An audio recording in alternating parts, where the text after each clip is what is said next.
Hello! In this video we discuss data management planning. This video on data management planning is divided into 5 parts. This first part concerns general information on your research project, data collection and data storage and backup. Data management planning is about giving thought about the story of your research data. Within that story, you should think about how you collect, store, describe and share your data. A data management plan enables data reuse, shows research integrity, and enables you to meet funder requirements. And of course, good data management practices make you a more efficient and effective researcher. They will ensure that you have described, organized, and stored your data in a way that will allow others to understand your data, but also for you to work with your data now and in the near or far future. The best way to write up the story of your research data is by filling out a data management plan. There are lots of different data management plan formats. We selected one particular data management plan, namely that of Delft University of Technology, so that we can have a look at a specific example. The structure and content of this video strongly builds on the data management plan of Delft University of Technology. You can find this data management plan here. Let's start with the general information on your research project. On the cover page of the data management plan, you can fill out the general information on your project. Start with the name of your research project, your name, and possibly the name of your supervisor or supervisors. Then briefly describe the goal of your research to help others understand for which purpose the data are or were being collected or created. If your project is financed by a specific funder, fill out the funder and the grant information. Don't forget the names of possible partner organizations, if you have any. They could be other universities or research institutes, for example.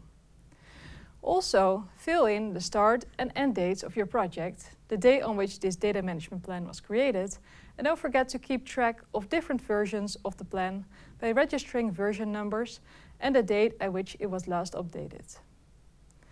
It is important to be aware of the fact that your data management plan is a living document.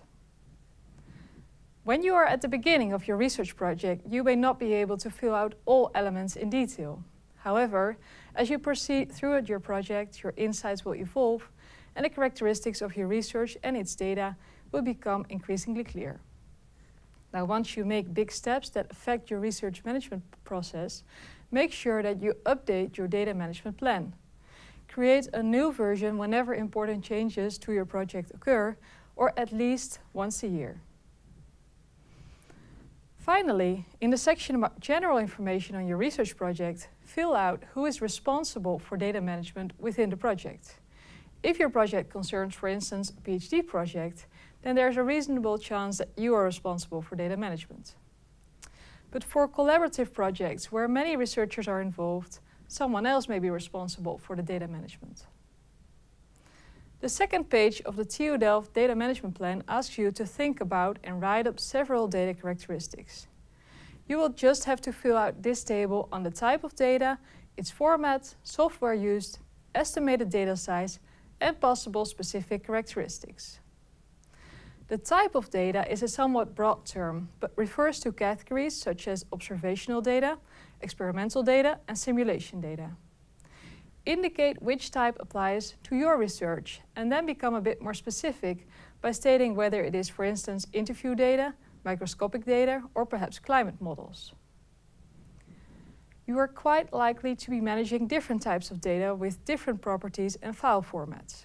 You may be managing data that results from different research methodologies. Also, you may not just want to include your raw data, but also derived or compiled data. You should then also include the code that you use to produce the derived or compiled data. And of course, write down the information on all these different data types in your data management plan in multiple rows in the table. Next, we have file format. File format generally refers to the standard way that information is encoded in a data file. So, for instance, you may have Excel files in the XLS format or SPSS data files with the .saf extension. Especially once you are going to archive your data, you should try to use file formats that are easy to share with colleagues and others. Using widely accepted file formats and formats that are non-proprietary and that can be read by different software packages are more likely to stand the test of time. If data is generated using specifically developed software, it may be necessary to even provide a copy of the software, noting operating requirements with your data. It is valuable to register which software and what versions you use to read your data files. And if you can, indicate the estimated data size that you are expecting. When checking this out, you might learn that you are going to be dealing with large amounts of data that might also take some time to process and upload. Finally, in the column for specific characters of the data, you might want to make remarks about special characteristics of the data. Such characteristics might concern the fact that the data is anonymized because it concerns data on individuals, or that it can only be read with specific software. You also need to safely store and back up your data during your project. It happens often that people lose valuable data because their computer breaks down, for instance, and they do not have a recent backup. Let's have a look at the different options for data storage. First, you can store files at the network drives, such as university file servers. These are usually secure and backed up regularly and ideal for master copies of your research data. Second, you can use local drives on PCs and laptops. This generally works fine if you back up regularly at another location. Also, please do so because local drives can fail and computers might be lost or stolen. If you back up regularly, these are convenient for short-term storage and data processing. Third, you can use remote or cloud storage. Services such as Dropbox and Google Drive are options, but please note that they will not be appropriate for sensitive data. Also, you should study their service level agreements before using them to store your research data. In the Netherlands, a good alternative to these commercial services is SurfDrive. Each university staff member in the Netherlands can use SurfDrive and gets 100 GB of storage through the institutional account. SurfDrive can also sync daily with your local drive, so you will always have a recent backup if something goes wrong with your PC or laptop. Comparable services may be available in other countries. Then finally, there are external portable storage devices such as external hard drives, USB drives, DVDs and CDs. These are very convenient, cheap and portable, but not recommended for long-term storage, as their longevity is uncertain and they can be easily damaged. If you back things up on an external drive, make sure to also back up your external drive. In other words, make 2 backups. Regarding making backups, you may choose to only back up certain data or to back up files that you use every day more regularly than others. The basic rule of thumb is the more important the data and the more often they change, the more regularly they need to be backed up.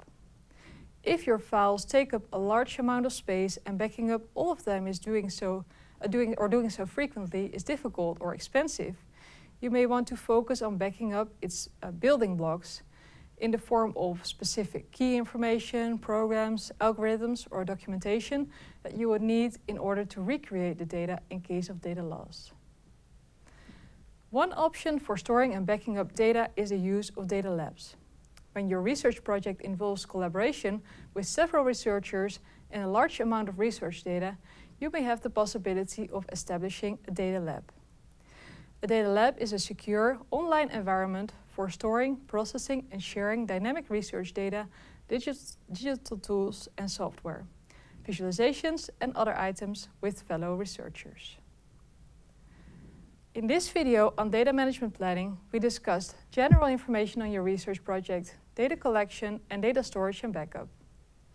Other elements of data management planning that we will cover in the 4 subsequent parts of this video concern data documentation, data access, data sharing and reuse, and data preservation and archiving.